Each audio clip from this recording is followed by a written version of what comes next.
श्री स्वामी समर्थ। जय जय स्वामी समर्थ। नमस्कार मैत्रिणींनो, स्वागत आहे तुम्हा सर्वांचं पुन्हा एकदा माझ्या या नवीन व्हिडिओमध्ये। तर उद्या आहे 14 जुलै, वार आहे सोमवार आणि उद्या चातुर्मासातील पहिली संकष्टी चतुर्थी आलेली आहे। त्यामुळे ही अतिशय महत्त्वाची संकष्टी चतुर्थी असणार आहे। प्रत्येक संकष्टी चतुर्थीचं महत्त्व हे वेगवेगळं असतं आणि या दिवशी आपल्याला काळ्या तिळाचा अतिशय प्रभावी उपाय करायचा आहे। यामुळे तुमच्या आयुष्यामध्ये सोन्यासारखे दिवस येतील, संतान प्राप्तीचे योग जुळून येतील असा हा अतिशय प्रभावी उपाय आहे। तर उद्या संकष्टी चतुर्थी आहे। संकष्टी चतुर्थी ही गणपती बाप्पांना समर्पित केली जाते। गणपती बाप्पा हे विघ्नहर्ता आहेत, सर्व संकट विघ्न दूर करतात, म्हणून ते विघ्नहर्ता म्हणून ओळखले जातात। कोणतेही शुभ कार्य हे त्यांच्या पूजेशिवाय अपूर्ण मानलं जातं, म्हणूनच आपण प्रत्येक शुभ कार्याची सुरुवात ही गणपती बाप्पांच्या पूजेने करत असतो। आणि गणपती बाप्पा हे भगवान शिवशंकरांचे पुत्र मानले जातात। ज्या दिवशी सोमवारी संकष्टी चतुर्थी येते आणि त्या दिवशी जर आपण महादेवांची सेवा केली तर गणपती बाप्पा देखील आपल्यावरती प्रसन्न होत असतात।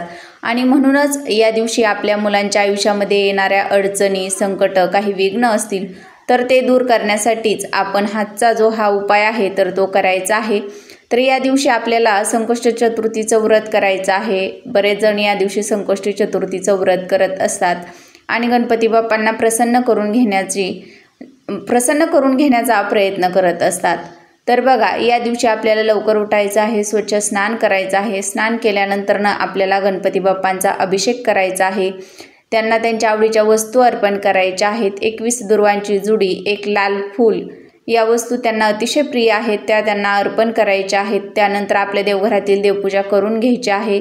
देवघरामध्ये धूप, दीप, अगरबत्ती ही लावून घ्यायची आहे आणि नंतरच तुम्हाला हा जो उपाय आहे तर तो करायचा आहे। यासाठी तुम्हाला एक स्वच्छ तांब्याचा कलश घ्यायचा आहे, त्यामध्ये तुम्हाला स्वच्छ पाणी भरून घ्यायचं आहे। पाणी भरून घेतल्यानंतर त्यामध्ये तुम्हाला चिमूटभर काळे तीळ टाकायचे आहेत।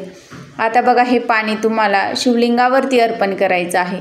जर तुमच्या घराच्या आसपास शिवमंदिर असेल तर शिवमंदिरामध्ये जाऊन तुम्ही शिवलिंगावरती हे पाणी अर्पण करायचं आहे। ओम नमः शिवाय, ओम नमः शिवाय या मंत्राचा जप करत हे पाणी शिवलिंगावरती अर्पण करायचं आहे। शिवलिंगावरती आपल्याला पांढऱ्या रंगाचं फूल, भस्म या वस्तू ज्या आहेत तर त्या अर्पण करायच्या आहेत। आणि नंतर तुम्हाला दोन्ही हात जोडून भगवान शिवशंकरांची प्रार्थना करायची आहे की तुमच्या मुलांच्या आयुष्यामध्ये येणाऱ्या ज्या पण अडचणी आहेत तर त्या दूर होऊ देत, अशी प्रार्थना करून तुम्हाला घरी यायचं आहे। तर बघा, जर तुम्हाला शिवमंदिरामध्ये जाणं शक्य नसेल तर तुमच्या घरामध्ये असणाऱ्या शिवपिंडीवरती सुद्धा तुम्ही हा उपाय करू शकता। अशाच पद्धतीनं तुम्हाला हे पाणी तुमच्या घरातील शिवलिंगावरती अर्पण करायचं आहे।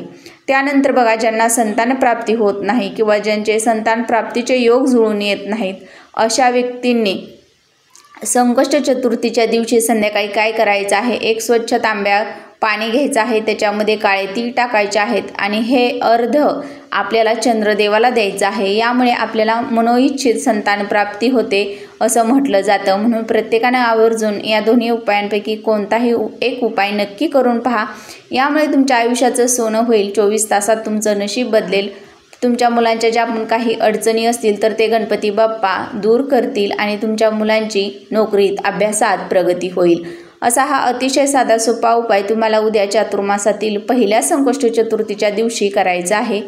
आजची माहिती आवडल्यास व्हिडिओला लाईक करा, शेअर करा आणि चॅनलवरती नवीन आला असाल तर प्लीज चॅनलला सबस्क्राईब करा आणि असेच नवनवीन माहितीपूर्ण व्हिडिओ पाहत राहा।